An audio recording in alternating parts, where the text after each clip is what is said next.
উপস্থিত আমার সহযোদ্ধা, আজকের এই অপরাজয় বাংলার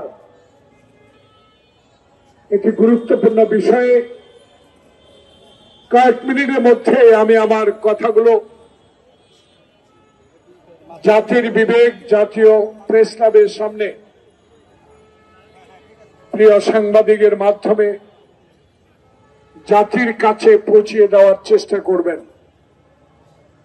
জনাব সভাপতি বাদল সরদার, উপস্থিত নেতৃবৃন্দ, যারা কষ্ট স্বীকার করে বিশেষ করে আমাদের মহিলা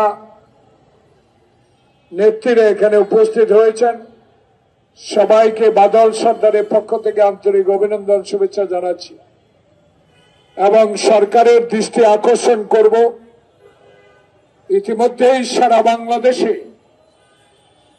আপনাদের 1 বছর অতিক্রান্তর পর বিভিন্ন অভিযোগ, দাবি দাওয়া নিয়ে সড়ক অবরোধ করছেন।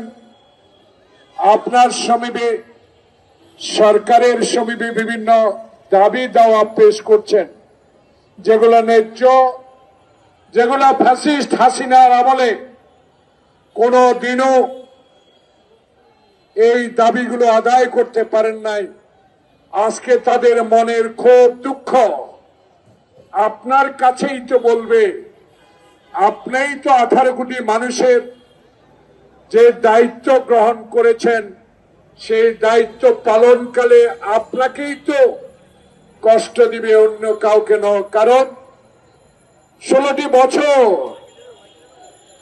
আমরা নির্যাতিত হয়েছি,